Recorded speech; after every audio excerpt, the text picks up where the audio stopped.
autoridad también es el prestigio ganado por una persona u organización gracias a su calidad o a la competencia de cierta materia. La autoridad suele estar asociada al poder del Estado. Los funcionarios estatales tienen la facultad de mandar y dar órdenes que deben ser acatadas siempre que actúen con respecto a las leyes y normas vigentes.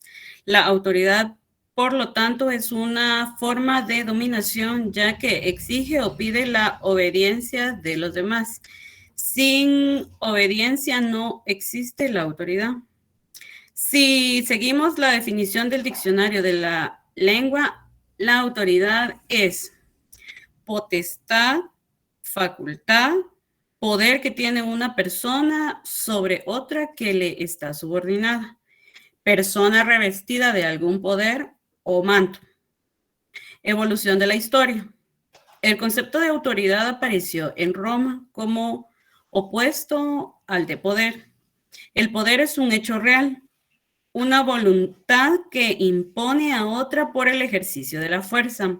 En cambio, la autoridad está unida a la legitimidad, dignidad, calidad, excelencia de una institución o de una persona. Es lo que desde el punto de vista del Estado puede ser considerado como el poder ejercido por una persona legitimada por una institución o razón conforme a unas funciones que le son generalmente reconocidas. En este sentido, cuando una persona tiene autoridad, se deduce que tiene actitud para mandar o imponer su punto de vista o hacerse respetar. Así, cuando el individuo tiene la autoridad o si se quiere esta, se está autorizada a actuar, a ejercer un determinado poder. En este ámbito, autoridad está ligada a potestad.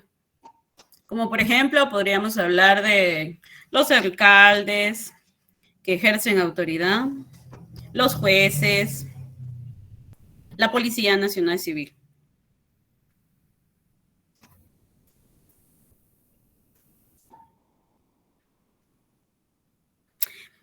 Es lo que desde el punto de vista del Estado puede ser considerado como el poder ejercido por una persona legitimada por una institución o razón conforme a unas funciones que le son generalmente reconocidas. Un juez tiene la investidura porque el Estado se lo reconoce. En este sentido, cuando una persona tiene autoridad, se deduce que tiene actitud para mandar.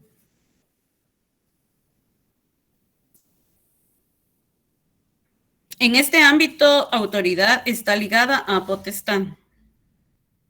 Fuera del ámbito institucional del Estado, autoridad puede suponer en ocasiones algo distinto a la posibilidad de ejercer la fuerza para imponer las cosas o potestad. La autoridad también la tiene alguien que debido a su capacidad en un ámbito por sus conocimientos o dignidad puede ejercer sobre otros una influencia a la hora de que tomen ciertas decisiones. En este sentido, muchos órganos consultivos tienen mucha autoridad sobre la materia objeto de las consultas.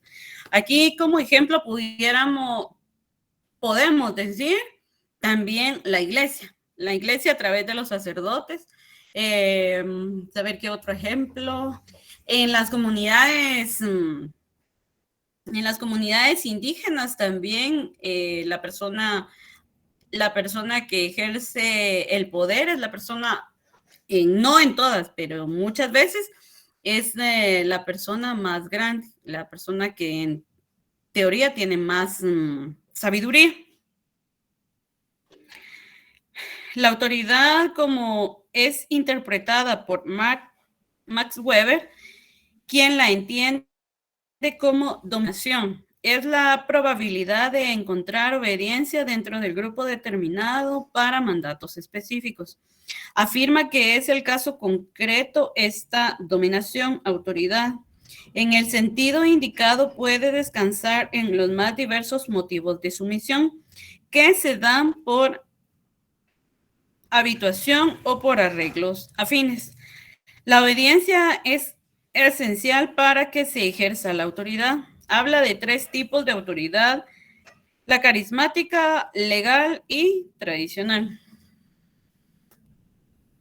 Desde la perspectiva cristiana se entiende como una determinación en la naturaleza social humana y como un principio bíblico en cuanto a delegación establecida por Dios, incluso como el derecho delegado para la investidura del pastor e indispensable para una organización eclesial, pero requiriendo normas y leyes que permitan a un líder dar un orden adecuado y se dé un funcionamiento correcto del lugar donde se ejerce la autoridad.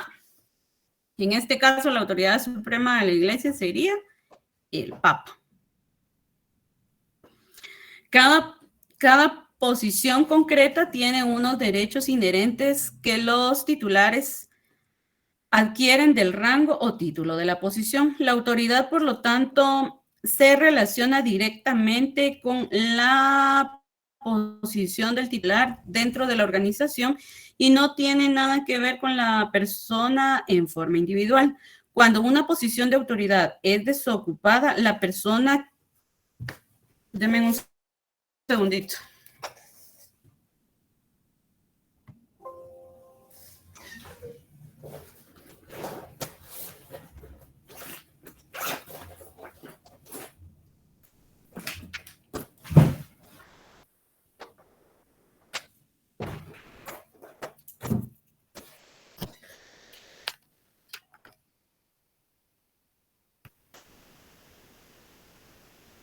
Perdón, me había quedado sin batería.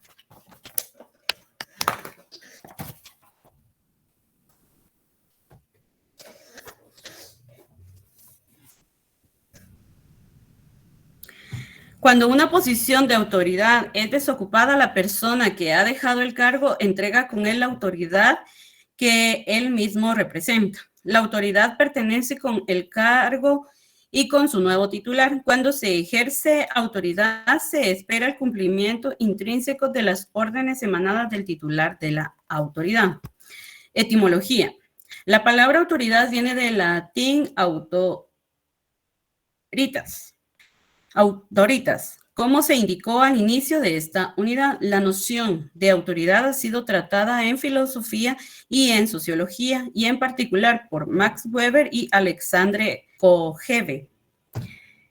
Con la caída del Imperio Romano, los pueblos de Europa Occidental fueron reducidos a cubrir las necesidades elementales de la autoconservación.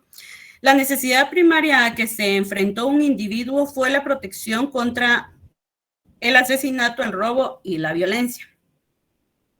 Para asegurar esta protección, el individuo frecuente la buscó en una persona más poderosa que él, pagando como precisión su propia servidumbre, incluyendo la pérdida de la libertad individual y el nacimiento de una relación feudal. Como consecuencia de esto, creció la práctica entre los pobres y pequeños terratenientes de ceder la propiedad de sus tierras a cambio de protección. La organización del feudalismo fue de degradación con grados descendentes de autoridad delegada. El proceso de descentralización representado por esta pirámide fue posteriormente acentuado por el crecimiento de las instituciones de inmunidad o privilegio. El principal problema fue determinar cómo preservar el apropiado equilibrio entre autoridad centralizada y autonomía local.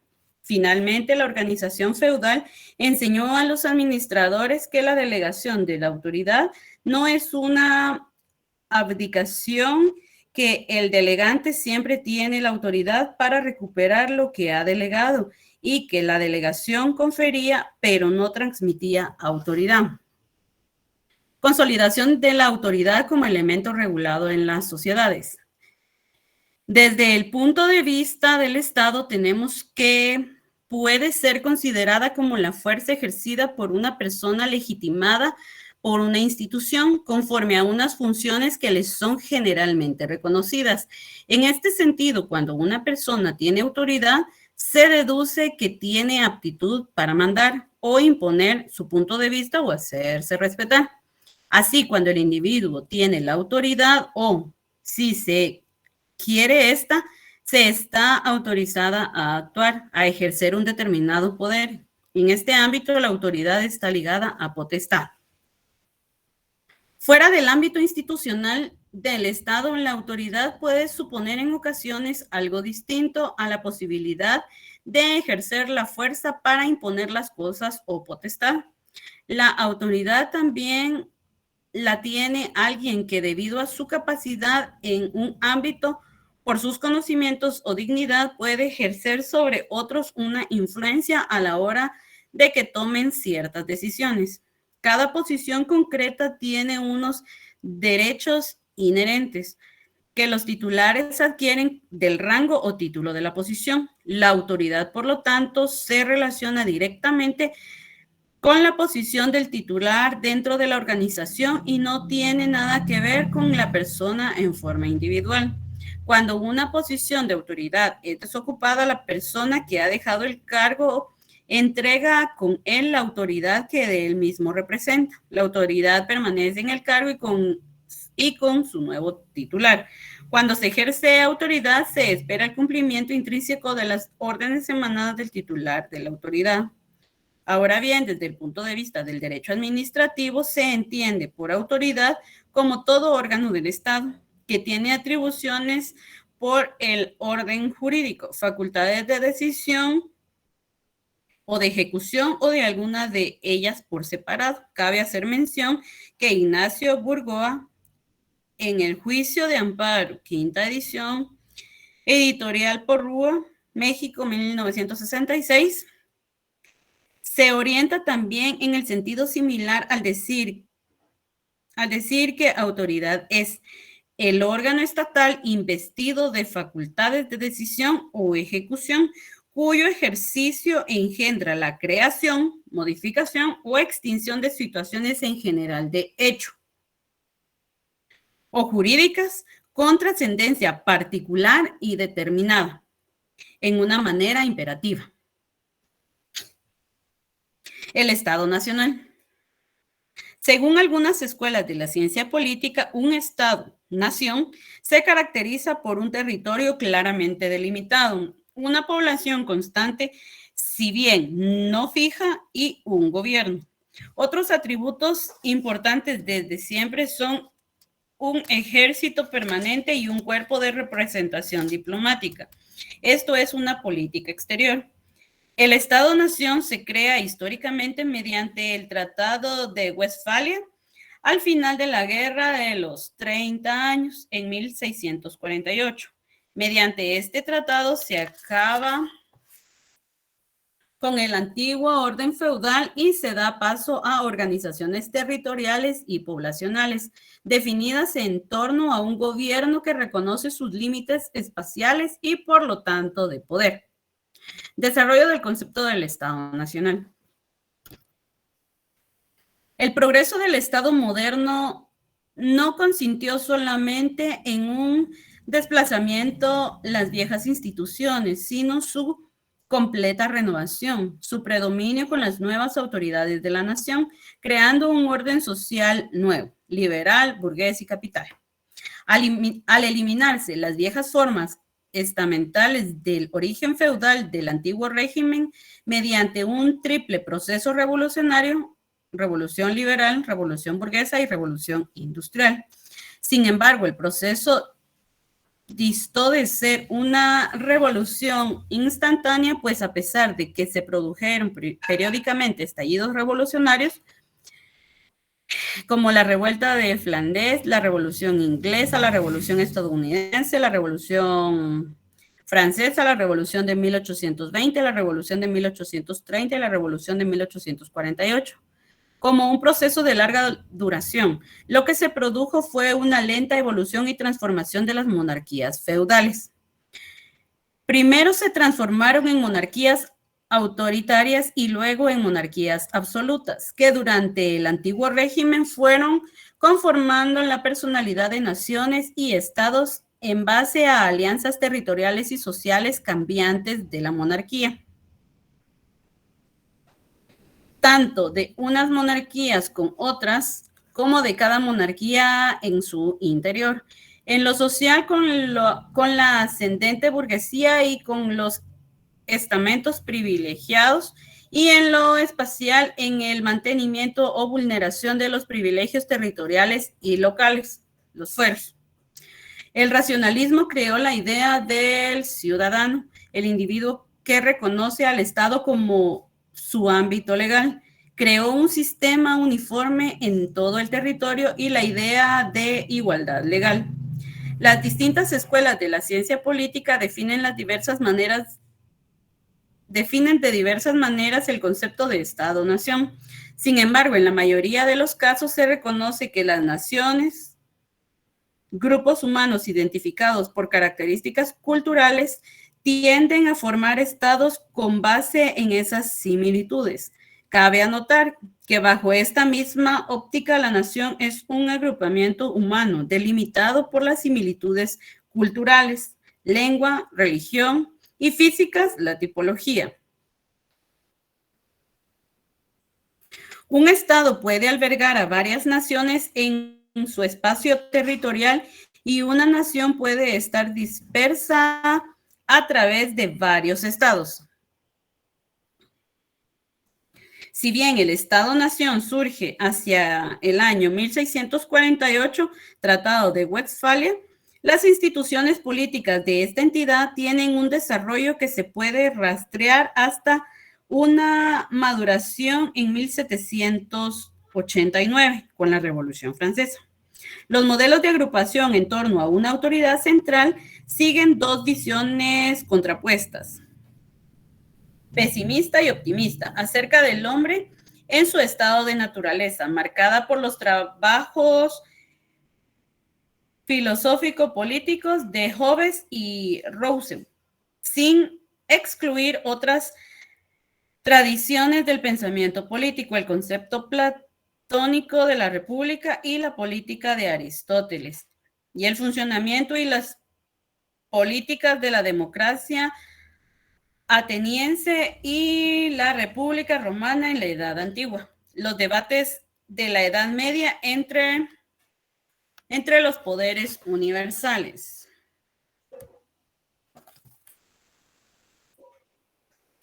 Y el intento fallido de conciliarismo. Concilio de Constanza de 1413, Concilio de Florencia o de Basilia en 1431. O en la Edad Moderna, el establecimiento del ius gentium, los justos títulos y el tiranicidio por los españoles de la escuela de Salamanca, Bartolomé de las Casas, Padre Mariana, o el holandés Grotius. El humanismo de Nicolás de Cusa, el racionalismo de Leibniz o el empirismo de Locke. Todos ellos refundidos y retomados por la Ilustración europea. Primero Montesquieu y luego los enciclopedistas. Así como la percepción de ejemplos de algunas experiencias políticas indígenas americanas, las comunidades precolombinas en las Antillas, el mito de El Dorado, el imperio incaico de Tahuantinsuyo o la conferencia iroquesa, que vista desde la perspectiva eurocéntrica conformaron la idea del buen salvaje y el utopismo. La primera plasmación política textual de ese proceso intelectual fueron los textos de la Revolución Estadounidense, la Declaración de la Independencia de los Estados Unidos el 4 de julio de 1776 y la Constitución de 1787.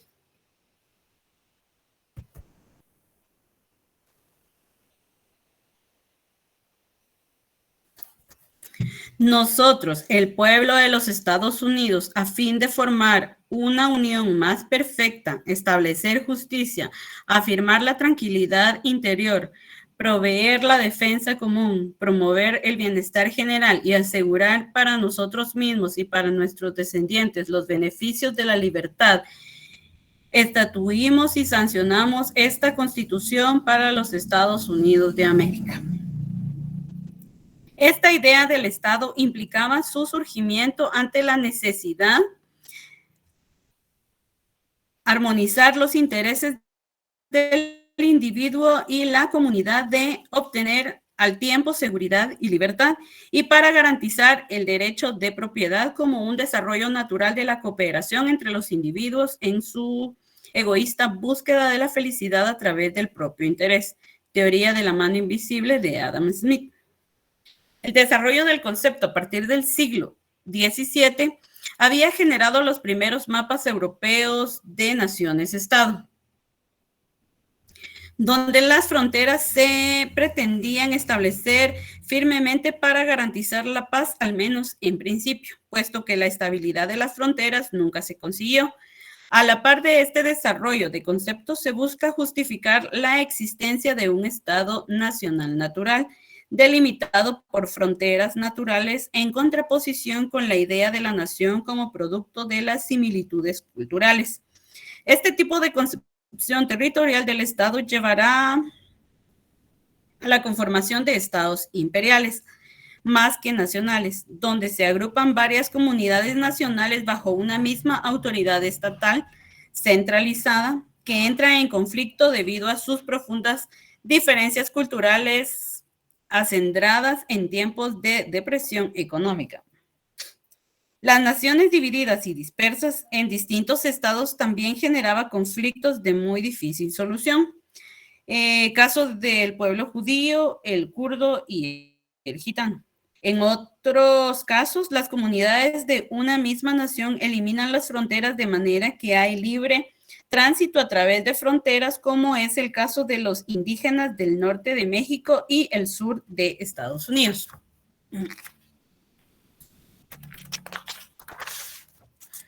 Debido a factores como fronteras cerradas, grupos nacionales y pequeños y procesos históricos complejos, resulta poco práctico, según la perspectiva política, económica y social de los estados modernos. Reintegrar la soberanía o permitir el surgimiento de naciones alternativas y de tamaño menor que las que conforman a los estados modernos, la identificación del Estado nacional con el mercado nacional, de un tamaño suficiente para permitir a la burguesía el desarrollo del mercado capitalista en el periodo de desarrollo de la Revolución Industrial, siglo XIX, simultáneo al periodo conocido como nacionalismo, en el que se inician los movimientos nacionalistas contemporáneos. Esta tendencia a la adecuación entre el tamaño del mercado y el tamaño del Estado se complementó con los imperios coloniales en la denominada época del imperialismo, 1870 a 1914. Proceso que fue identificado y analizado en aquel momento por Hobson y Lenin. La Primera Guerra Mundial, que disolvió los grandes imperios, Segundo Imperio Alemán, Imperio Austrohúngaro, Imperio Otomano e Imperio Ruso. Terminó, por un lado, con el intento de construcción de un Estado socialista, la Unión Soviética, y por el otro, con el intento de aplicación al resto de Europa de los 14 puntos de Wilson, que, matizados por las potencias vencedoras en los tratados de paz, el Tratado de Versalles, condujeron a una política de plebiscitos en que las poblaciones deberían elegir el estado en que querían vivir, por ejemplo, Sarre.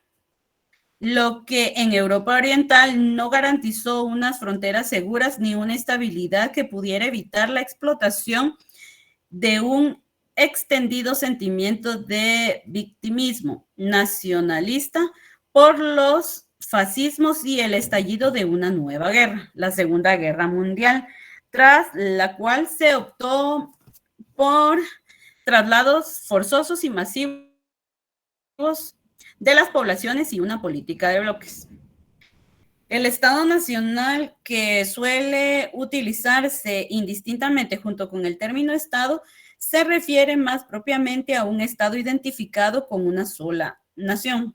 Tras el proceso de descolonización de mediados del siglo XX, esta forma de Estado ha llegado a ser la más común, de modo que inmensa mayoría de los estados se consideran estados nacionales. Sin embargo, nunca a lo largo de la historia había una identidad indiscutida entre ambos términos, Estado y nación. Y siempre ha habido objeciones sobre la identificación de una sola nación, de cualquiera de los estados existentes, tanto de los que se consideran ejemplos de Estado-nación desde finales de la Edad Media. Francia, ejemplo de centralismo y de la nación construida con los mecanismos unificadores de la sociedad por el Estado, como de los surgidos de movimientos unificadores románticos, unificación de Alemania y unificación de Italia. Esto hace aún más difícil la pregunta sobre qué es una nación. Hay muchos estados como Bélgica y Suiza con múltiples idiomas, religiones o grupos étnicos dentro de ellos sin que ninguno sea claramente dominante. A menudo, y especialmente en el caso de Suiza y de los Estados Unidos, una identidad nacional ha sido construida desafiando esas diferencias. Un mejor ejemplo de Estado plurinacional sería el Reino Unido, constituido por 4 naciones: Inglaterra, Escocia, Irlanda del Norte y Gales, lo que no implica que predomine la conciencia nacional sobre el concepto de lo British, para algunos lo más próximo a una nación británica. El caso de Guatemala es descrito desde la Constitución Política de la República. Sin embargo, en la práctica social surge todos los años nuevas agrupaciones o como son llamados colectivos, que pugnan por ciertos intereses sociopolíticos. Concepto de soberanía. La soberanía, según la clásica definición de Jean Bodin en su obra de 1576, Los 6 libros de la República, es el poder absoluto y perpetuo de una república, y soberano es quien tiene el poder de decisión de dar leyes sin recibirlas de otro, es decir, aquel que no está sujeto a leyes. Aunque inmediatamente después añade Bodin, si decimos que tiene poder absoluto quien no está sujeto a las leyes, no se hallará en el mundo príncipe soberano, puesto que todos los príncipes de la tierra están sujetos a las leyes de Dios y de la naturaleza y a ciertas leyes humanas comunes a todos los pueblos. Definición de soberanía. Thomas Hobbes suprimió esta dependencia y constituyó al soberano en única forma de poder. De este modo, en su tratado más famoso, Leviatán, publicado en 1651, justifica filosóficamente la existencia del autoritarismo estatal. En 1762, Jean-Jacques Rousseau retomó la idea de soberanía, pero con un cambio sustancial. El soberano es ahora la colectividad o pueblo, y esta da origen al poder enajenado de sus derechos a favor de la autoridad.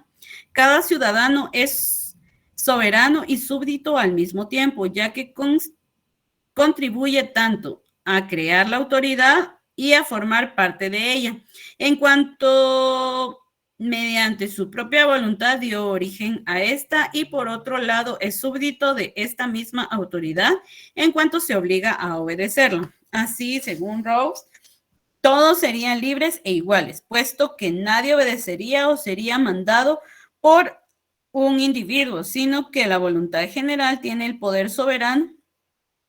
Es aquella que señala lo correcto y verdadero de las minorías. Deberían acatarlo en conformidad a lo que dice la voluntad colectiva. Esta concepción rusoniana que en parte da origen a la Revolución Francesa e influye en la aparición de la democracia moderna, permitió múltiples abusos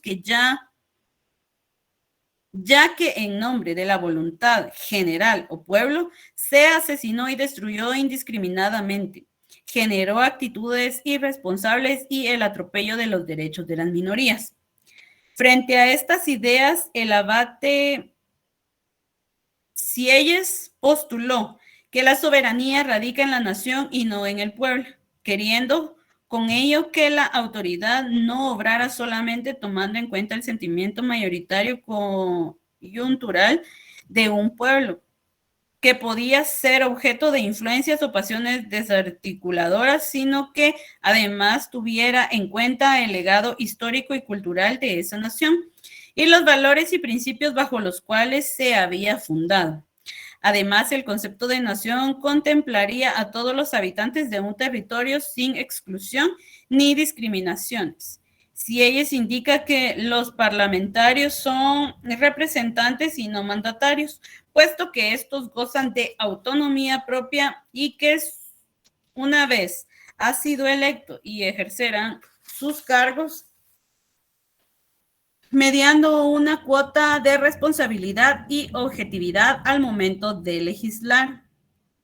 En cambio, los mandatarios deben realizar lo que su mandante le indica, en este caso el pueblo. Así, Rawls nace el concepto de soberanía popular, mientras que del abate Sieyes nace el de soberanía nacional. Ambos conceptos se dan indistintamente en las constituciones modernas, aunque después de la Segunda Guerra Mundial se ha retomado con fuerza el concepto de soberanía popular que se mira como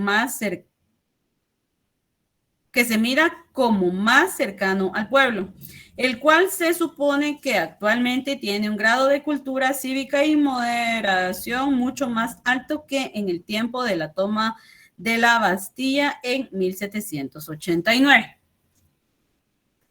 También la palabra soberanía se conceptualiza como el derecho de una institución política de ejercer su poder.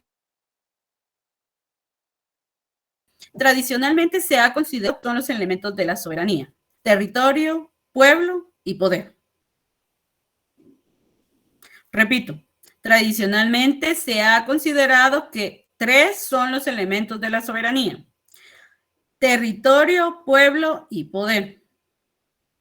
En el derecho internacional, la soberanía es un concepto clave referido al derecho de un Estado para ejercer sus poderes. George Heinecke, el concepto de soberanía no fue manejado ni por los griegos ni por los romanos, dice George Heinecke, que la idea de soberanía se forja en la Edad Media y en la lucha con estos 3 poderes: la Iglesia, el Imperio Romano y los grandes señores y corporaciones. Ha nacido la idea de la soberanía, que es, por consiguiente, imposible de conocer sin tener igualmente conocimiento de estas luchas. Diversos autores contemplan la cuestión de la soberanía de sus obras. En las monarquías absolutas, la soberanía corresponde al Estado, de el cual, a su vez, queda identificado al rey. El Estado soy yo, dijo Luis XIV. De ahí que el monarca sea llamado soberano, denominación que aún perdura. El liberalismo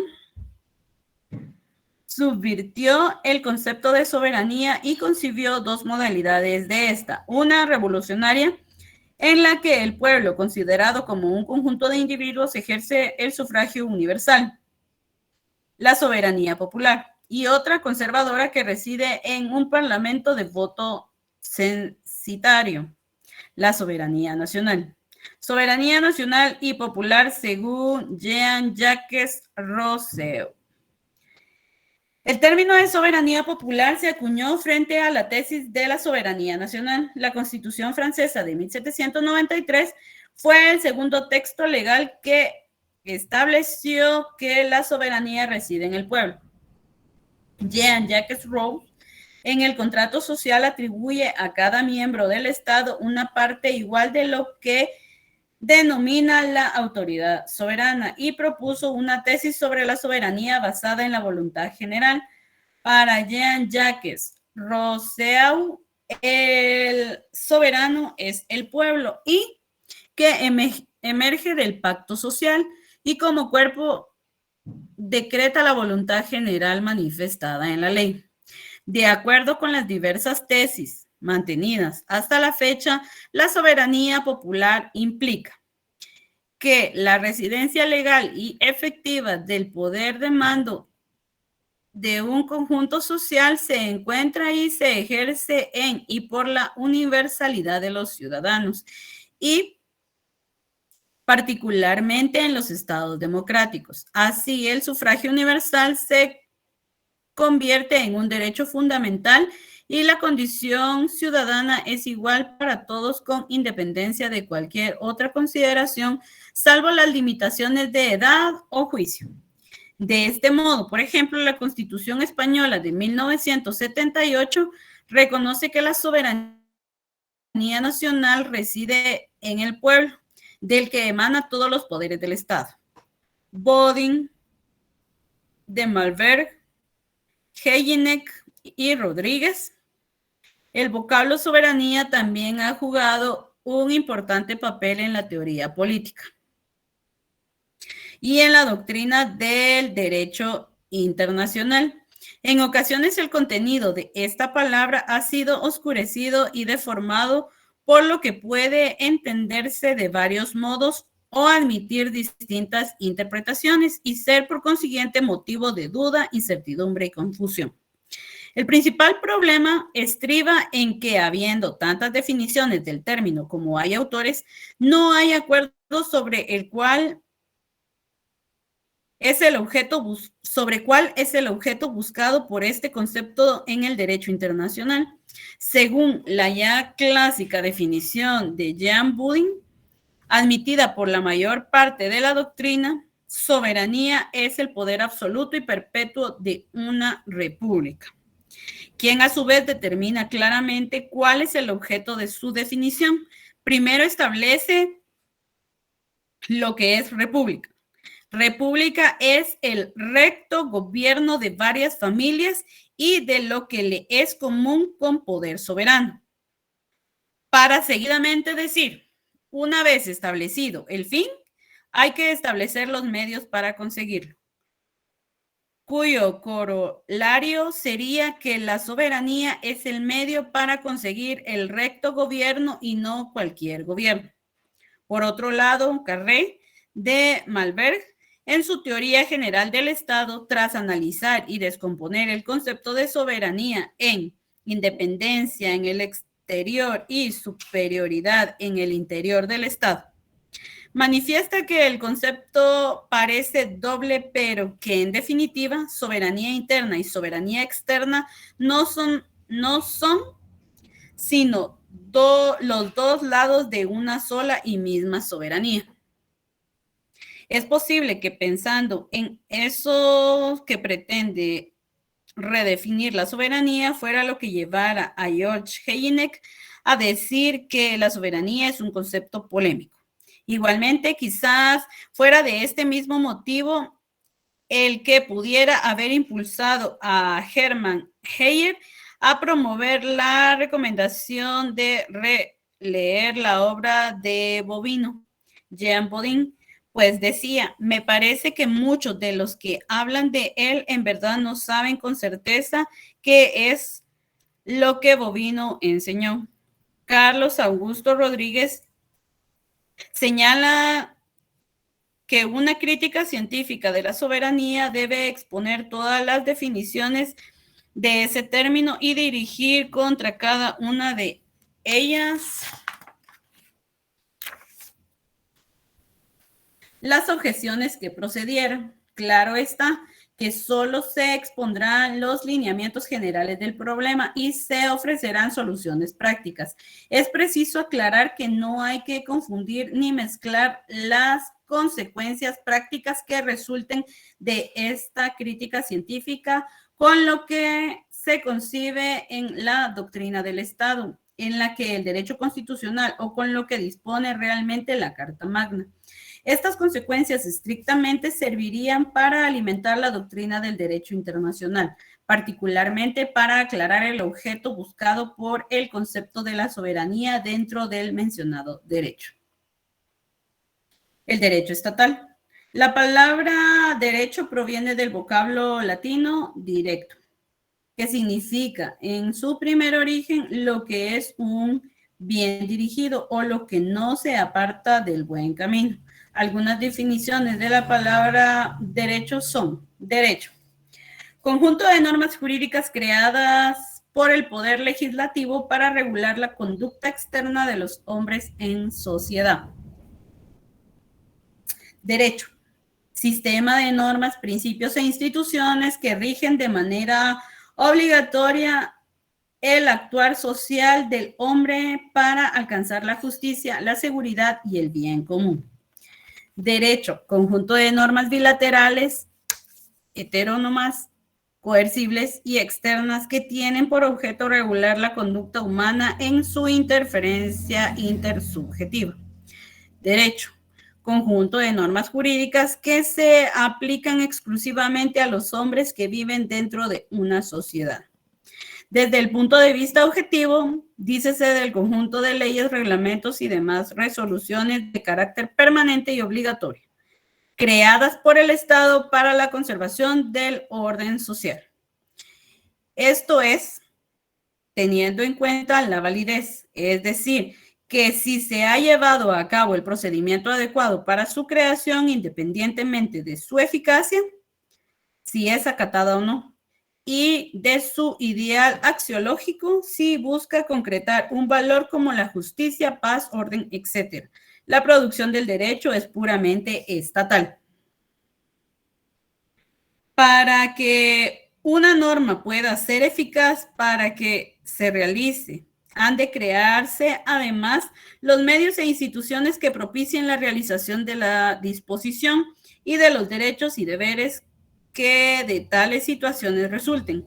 Pero la eficacia de una norma no puede exigirse solo en el plano normativo, también ha de ser social, material, para que haya correspondencia entre la norma y el hecho o situación, para que refleje la situación existente o que desee crearse, manifestándose así la funcionalidad del derecho. Como resultado de lo anterior, será posible entonces que la norma obtenga el consenso activo de sus destinatarios, que sea acatada y respetada conscientemente sin requerir la presión del aparato coercitivo del Estado.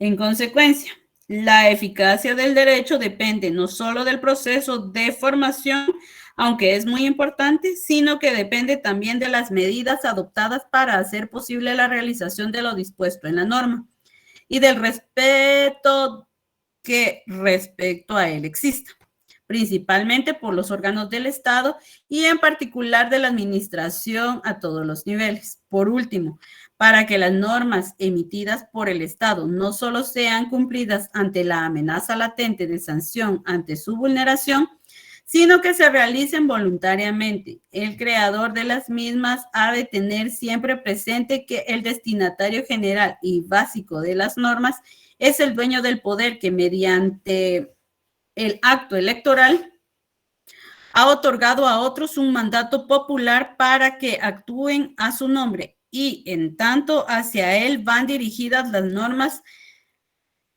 han de preverse los instrumentos legales, así como las instituciones y medios materiales que permitan hacer efectivos los derechos que las disposiciones reconocen jurídicamente y permitan la defensa de los mismos ante posibles amenazas o vulneraciones de la administración o terceras personas puedan provocar. En otras palabras, necesidad de garantías para el ejercicio de los derechos y su salvaguarda como vía para que se realice el derecho, para garantizar, entre otras, las relaciones bilaterales individuo-estado, individuo-individuo, que se han regulado. Así entonces, salvaguardar del orden, defensa de los derechos y legalidad irán de la mano. El Estado de Derecho. El Estado de Derecho es aquel Estado en donde sus autoridades se rigen, permanecen y están sometidas a un derecho vigente en lo que se reconoce como un Estado de Derecho formal. Este se crea cuando toda acción social y estatal encuentra sustento en la norma. Es así que el poder del Estado queda subordinado al orden jurídico vigente por cumplir con el procedimiento para su creación y es eficaz cuando se aplica en la realidad con base en el poder del Estado a través de sus órganos de gobierno, creando así un ambiente de respeto absoluto del ser humano y del orden público. El término Estado de Derecho tiene su origen en la doctrina alemana, Rechtsstaat. El primero que lo utilizó como tal fue Robert von Moll en su libro La ciencia de policía alemana de conformidad con los principios de los estados de derecho, del alemán Die Deutsche, ay Dios, Polizeiwissenschaft nach den Grundsätzen. Sin embargo, la mayoría de los autores alemanes ubican el origen del concepto en la obra de Immanuel Kant. En la tradición anglosajona, el término más equivalente en términos conceptuales es el Rule of Law. Requisitos. 1. Debe crearse diferentes órganos de poder del Estado y cada uno de ellos debe asumir una de las funciones de gobierno. Esos órganos de poder del Estado deben actuar autónomamente, es decir, sus dictámenes o decisiones no pueden ser invalidadas, modificadas o anuladas por otro órgano.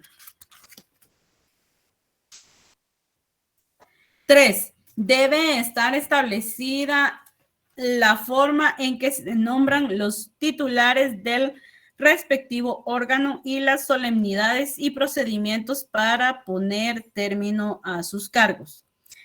El poder debe estar institucionalizado y no personalizado, vale decir, debe caer en instituciones jurídico-políticas y no en autoridades específicas, las cuales tienen temporalmente el poder en sus manos mientras revisten su cargo.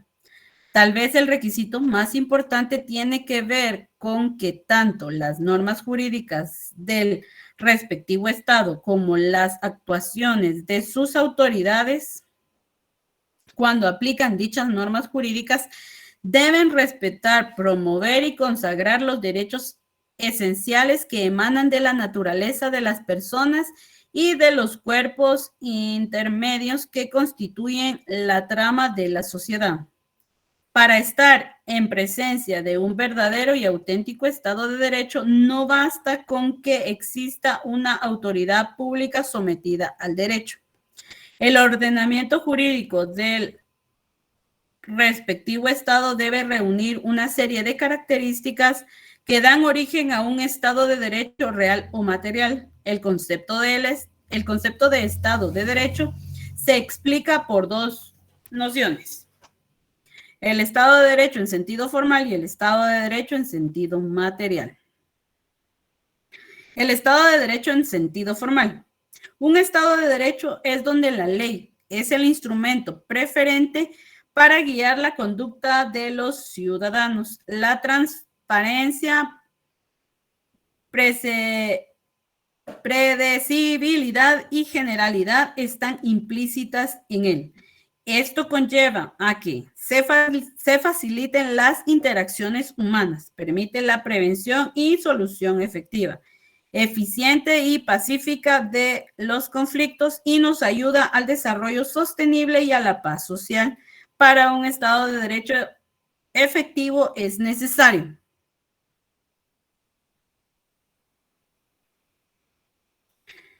que el derecho sea el principal instrumento de gobierno, que la ley sea capaz de guiar la conducta humana y que los poderes la interpreten y apliquen congruentemente. El Estado de Derecho en sentido material, el vínculo a la observación de las leyes será inútil e ineficaz si no se pudiera garantizar que las leyes que ellos mismos son los garantes de los derechos fundamentales. Por lo tanto, los elementos formales del Estado de Derecho se han desarrollado y ampliado por parte de elementos materiales del Estado, en particular mediante la adopción de normas que protegen los derechos fundamentales. Todos los seres humanos son iguales ante la ley. Nadie podrá ser discriminado, en particular a causa de su origen, raza, sexo, edad, idioma, posición social, el modo de vida, convicciones religiosas, filosóficas o política, o por causa de una deficiencia corporal, mental o psíquica. El hombre y la mujer son iguales en derechos. La ley debe garantizar su igualdad de derecho y de hecho, en particular en los dominios de la familia, la educación y el trabajo. El hombre y la mujer tienen derecho a un salario igual por un trabajo de igual valor. La ley procurará medidas encaminadas a la eliminación de desigualdades que afecten a las personas con discapacidad. El Estado constitucional de derecho. Según algunos autores, la presencia de una constitución rígida y del control de legitimidad constitucional daría lugar a una legitimidad constitucional del Estado de Derecho en lo que se describió como Estado constitucional de derecho. Historia. El surgimiento del Estado de Derecho coincide con el final del absolutismo e implica la imposición de la burguesía entre los siglos XVIII y siglo XIX, que a partir del poder económico alcanzado impusieron reclamos políticos y determinaron una transformación radical en la sociedad y el concepto de Estado. En teoría, la proclamación del Estado de Derecho surge como oposición explícita al Estado absolutista. En esta última forma de Estado, los titulares del poder eran absolutos, o sea que se liberaban de cualquier poder superior a ellos. Actualmente, de hecho, en gran parte de los estados del mundo, los derechos civiles y políticos están garantizados a todos los individuos sin distinción, gracias a la evolución histórica y política que a partir del Estado absolutista ha aportado al surgimiento de lo que se conoce como Estado de Derecho. Podemos reconocer un ejemplo precursor del Estado de Derecho en la Constitución inglesa del siglo XVII, la Revolución Gloriosa, combatida contra el absolutismo de la dinastía Stuart. Conduce a una serie de documentos, el Bill of Rights, el Habeas Corpus y el Acta de Establecimiento, que demuestra la inviolabilidad de los derechos fundamentales de los ciudadanos y de la subordinación del rey al parlamento, que es representante del pueblo. La proclamación consciente y presente del Estado de Derecho se logra a través de las dos grandes revoluciones del siglo XVIII, la Declaración de la Independencia de Estados Unidos y la Revolución Francesa.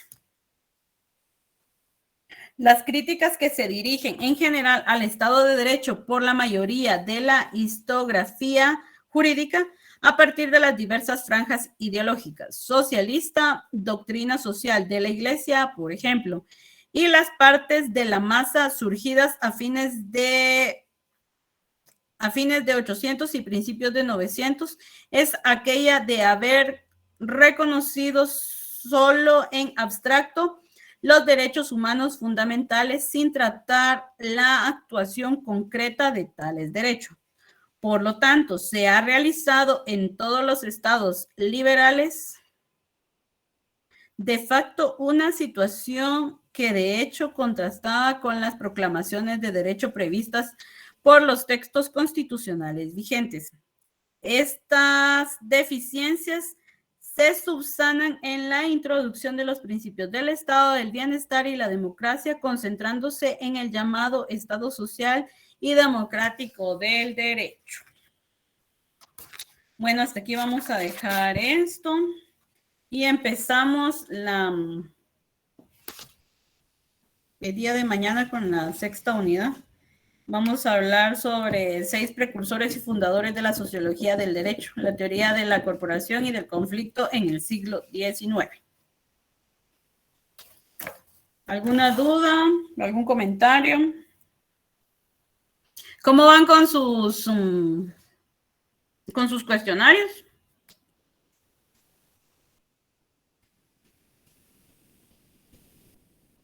Vic, para mañana, Chicos, para mañana es el cuestionario del hombre y la mujer, ¿verdad? De los derechos del hombre y la mujer. pues lo ideal era que me lo entregaran antes de que terminara la clase. ¿No leyeron entonces? Lo que pasa es que En Classroom está colgada que a las 9, licenciada. Que para mañana Pero de mañana, Lic. Sí, está para mañana a las 9, licenciada. a las 9 de la noche de mañana. Por eso le preguntaba. Sí, lo dejé abierto, pero o sea, la intención era que leyeran para que fuera más rápido y fácil, porque eran 10 preguntas y ustedes eran las que decidían qué preguntas iban a hacer.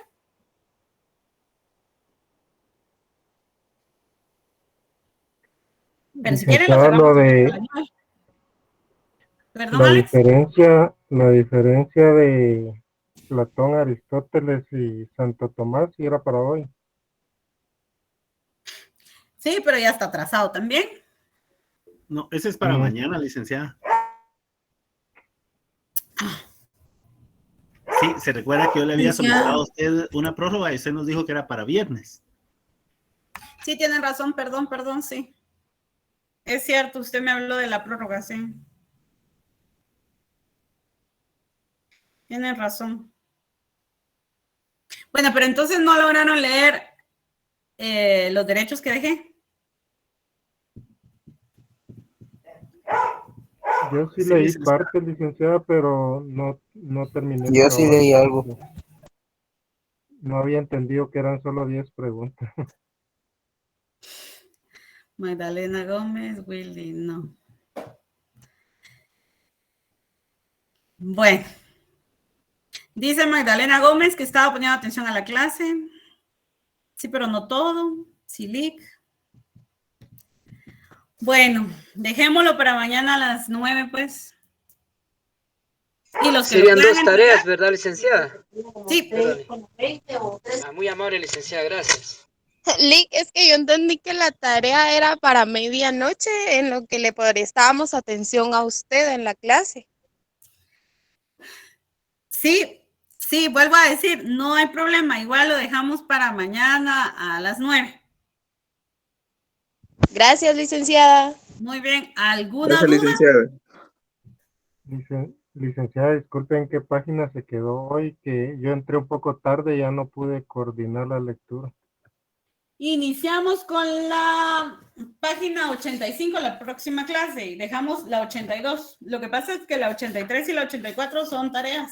¿O quieren que les deje más tareas?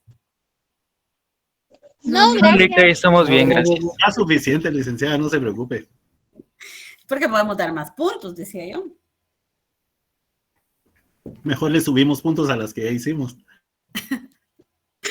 Bueno, entonces ya no lo sigo distrayendo. Quedamos entonces para la clase de mañana a las 7:30 igual. ¿Alguna duda?